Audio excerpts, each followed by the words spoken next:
Hi, everybody. I'm here with Rob Placode. Howdy, Jimmy. Oh, good to see you. Guess who's running for Senate, Ron? That's Chelsea Manning. And here we go. Here's the campaign commercial. We live in trying times. Times of fear.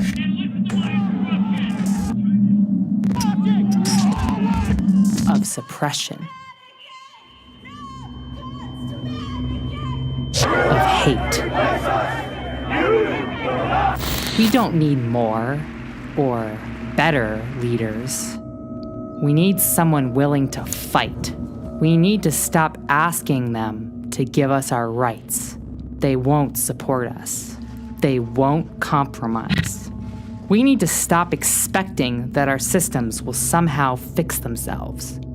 We need to actually take the reins of power from them. We need to challenge them at every level. We need to fix this. We don't need them anymore. We can do better. You're damn right we got this. I love that commercial. Yeah. Damn right we got this. Yeah, I like it. All right. Someone who's she's shown she's can fight. She took on torture. She knew what was coming when she's outed war crimes of our government. She knew what was coming. So, what she did was she was convicted in 2013 of stealing 750,000 pages of sensitive government documents and videos and leaking them to WikiLeaks, and received a sentence of 35 years in prison on 20 counts, including violating the Espionage Act. And then President Obama commuted the sentence in January of 2017. And now she's running against Ben Cardin. He's 74. He has not announced if he's going to seek a third term in the Senate. His campaign committee has nearly $2 million in cash on hand. Yeah, and they don't get to directly keep that money when they retire, but they kind of pretty close get to keep it. They get to create another PAC, and then they get to have it forever, and they can use it for whatever they want. So even though they can't directly funnel it right into their pocket, they are pretty close. So that $2 million, if you don't run, we get to do what we want. Oh, by the way, here's the guy that she's going to run against. So he looks like a symbol of the establishment, if there was one. But you could say that about Bernie Sanders, how he looks the same way, right? Yeah. I mean, you can't. But this guy's totally different than Bernie Sanders. How do I know that? Well, over at Glenn Greenwald tells us that he has remarkably few achievements for being in Congress for so many years. Ben Cardin. One of his few distinctions is that he became one of the Senate's most reliable and loyal supporters of AIPAC's agenda and the Israeli government, if not the single most loyal. So we know who AIPAC is. It's the group that lobbies on behalf of Israel here in the United States, that has all the politicians in their pocket, which is why, even though most, just like the United States, Trump might be in power, most people here don't support him. Israel is very close to the same thing. Even though Netanyahu's in power, there's lots of people in Israel that don't support their right-wing agenda. Okay, So keep that in mind. And that's who AIPAC represents, the people who do support Netanyahu and their agenda. And that's who Cardin's in the pocket of. In fact, Manny's opponent in the Democratic Party is one of the most standard, banal, typical, privileged, and mediocre politicians in the U.S. Congress. This is according to Glenn Greenwald. Benjamin Cardin, a 74-year-old white straight man who is seeking his third 6-year Senate term. But Cardin's crowning achievement came last year. He's one of these guys. Listen to this. When he authored a bill that would have made it a felony to support a boycott, an economic boycott of Israel. A bill that was such a profound assault on the basic First Amendment freedoms that the ACLU instantly denounced it. That's who Ben Cardin is, the guy who... So he wants to suppress your rights, make actually exercising the First Amendment a crime. That's what Ben Cardin's trying to do. Whereas Chelsea Manning put her life in harm's way to expose crimes of the government and give us more freedom and transparency in our government. Despite all this is Glenn Greenwald talking, or perhaps because of it, establishment Democrats wasted no time in mocking and denouncing Manning's bid to become the first ever trans woman in the Senate. Instead, quickly lining up in support behind the straight white male who has wielded power for decades. And here's Neera Tanden. Now, she's that fake. She runs the Center for American Progress, which is Hillary Clinton's campaign manager's organization he founded. So she's in bed with the Clinton campaign, and if Clinton would have gotten the White House, she would have some White House position. She'd be very important right now. Well, they lost, and she's not, so she's bitter, and she's blaming everybody except themselves. And here's her tweet. Her tweet says, Senator Cardin authored and released a 200-page masterpiece on Russian influence in Western elections. Suddenly, he has a primary from Kremlin stooge Assange WikiLeaks primary source Chelsea Manning. The Kremlin plays the extreme left to swing elections. Remember that. Yes. So they're doing, that's McCarthyism. That's what that, if you're to the left of the corporate Democrats, you're a Kremlin puppet. They're literally doing what McCarthy did. That's literally what they're doing. Now, Chelsea Manning, who's a patriot and a hero, is being smeared by one of Hillary Clinton's besties and one of the most powerful people. The head of the Center for American Progress is just literally smearing anybody to the left of her as a Kremlin puppet. That's the most disgusting thing you could do. Neera Tanden, a disgusting human being. How she got anybody has to listen to what she has to say in politics is beyond me. No one's ever voted for Neera Tanden. When she gives a speech, 5 people show up. The only reason she has power is because people with money, she's connected to them. And here she is smearing to the left. She's literally doing what the right wing does. If you're on the left, you're a Kremlin puppet. Anybody to the left of Wall Street is a Kremlin puppet, according to the Democrats. And just for clarification's sake, she retweeted this. This was so she's endorsing it. So she's endorsing this. Yes, she retweeted. This is some guy, Josh Manning. Who knows who that is? Mm-hmm. This is Neera Tanden retweeting this. Yes, I'm sorry. I didn't make that clear. I'm sorry. Thanks for that. Yeah. So now anybody to the left of Wall Street is a Kremlin puppet. That's where we're at. Chelsea Manning is probably has a good chance of becoming a senator. Yeah, I wish there was pre-Russian smearing her. Yeah, I wish there was a way I could somehow like become a resident of Maryland just long enough to vote for her and then move back to Los Angeles. Here's another one. Zach Petkanis. Is that how you say his name? I don't even know how to say his last name. Petkanis, but you have to say it 8 times, like the amount of times he said Jill Stein is a Russian. Yeah. Mm-hmm. You have to say it 8 times in a mirror. So he tweeted out, I should show you that, but I don't have it, that Jill Stein is a Russian puppet, right? Mm-hmm. Or an agent, something like that. Mm-hmm. He tweeted out 8 times. He just said it. Well, when you repeat a lie a bunch, that's when people start to believe it. Like you repeat it. Chelsea Manning could have leaked the info anywhere, Zach says. He tried. He tried to work with the New York Times. By the way, they were all working together. WikiLeaks, New York Times, and Chelsea. She went to an arm of Russian intelligence bent on supplanting liberal democracy worldwide with right-wing authoritarian. That's just like something they just say that. You just get to say that. Mm-hmm. Yeah, you just say that about WikiLeaks now. When WikiLeaks was exposing crimes inside the George Bush White House, the Democrats loved them. Yep. They loved Julian Assange. They loved it when they were talking about how bad the war on, inside being run by the Bush White House was. And then... Yeah, they were trying to suppress that left-wing regime, the Bush administration. Yes! So just whatever fits your narrative, just make it up, which is what this guy Zach is doing. She and all unapologetic Russian assets, witting and unwitting, don't belong in the Senate.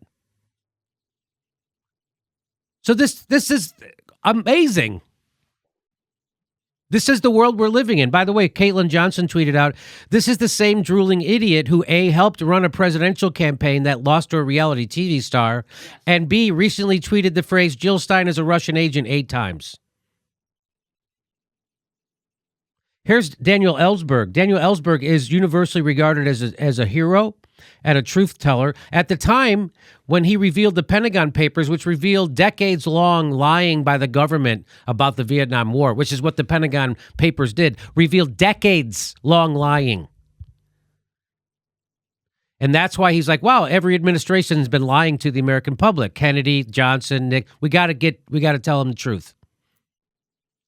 So he tells the truth about it, which they smeared him then, called him a puppet of the Kremlin and Russian and all that stuff, just like they did. They do that to anybody who sticks up for the truth or people. And so now he's considered a hero by everybody. By the way, there's a movie out right now about this, right? The Washington Post. What's the movie called? The Post? Yeah. Yeah. The Post. So now he's a hero. Took 40 years later, 50 years later, he's a super big hero. And here's what he says about Chelsea Manning. Chelsea, speaking for myself, there's no one on this earth that I identify with more than with you. We have different backgrounds, we have different circumstances, but each of us faced life in prison as you face an exorbitant and enormous sentence right now for doing what we knew was the right thing to do, telling the truth about a wrongful war. I know that this meant a change in your life just as it meant a change in my life. And I have felt from the moment I heard your words in the chat logs, in fact, that you were prepared to give your life if necessary in order to share these truths with the American people in hopes of ending the suffering of people that we have treated horribly. A crime against humanity, really, which America has never yet faced up to, what we have done to the people of Iraq, and indeed in Afghanistan as well.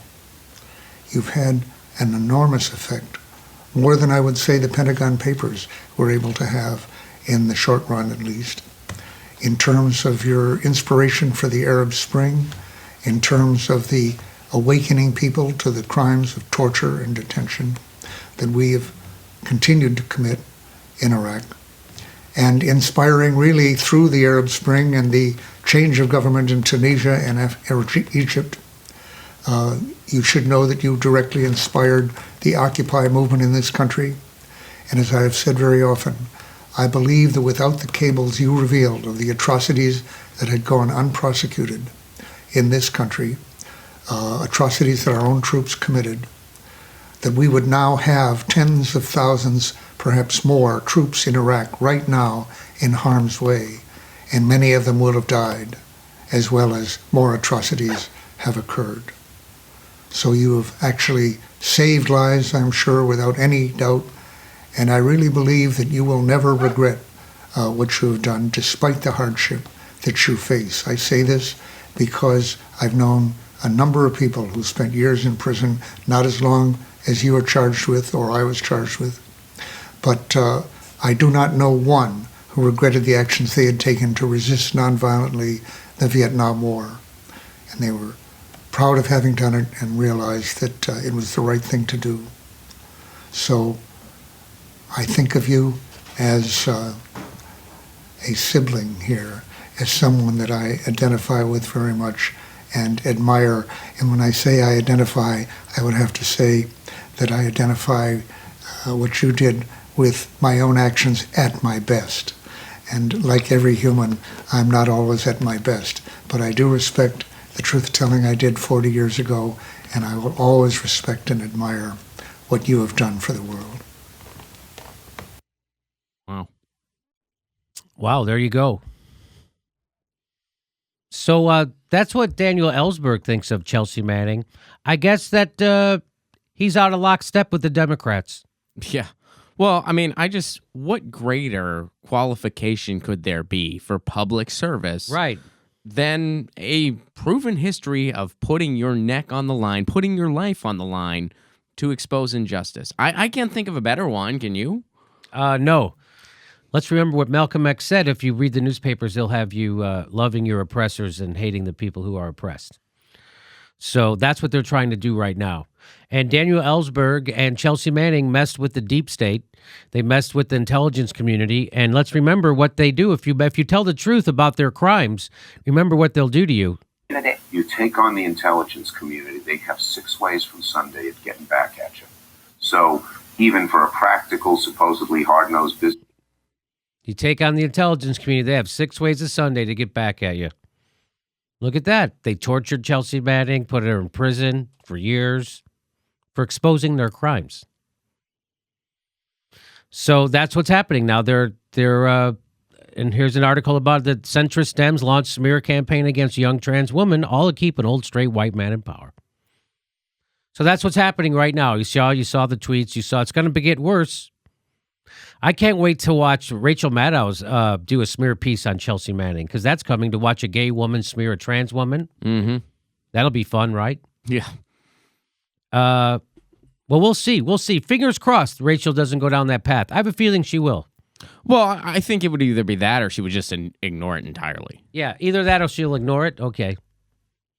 I don't watch anymore. People, you watch those shows. I can't watch the MSNBC anymore. It's just too disgusting. It's too horrible. It's horrible. Every time I watch it for 5 minutes, I've got a whole week's worth of shows. It's just showing all the stupid stuff that's happening over there. And there's people who want to go on those shows. Please make sure you're subscribed because they don't want you to see this show. They want you to watch MSNBC on YouTube now. We've gotten emails from people saying, hey, all of a sudden I was unsubscribed from your show and I was subscribed to MSNBC and CNN. I never subscribed to them.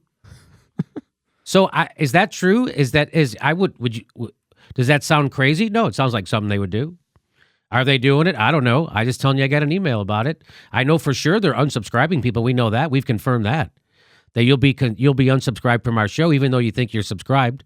They don't send you notices on our videos even though they're supposed to. People got unsubscribed multiple times. Multiple times. There's been people they were like 3 times I had to physically resubscribe. Yeah.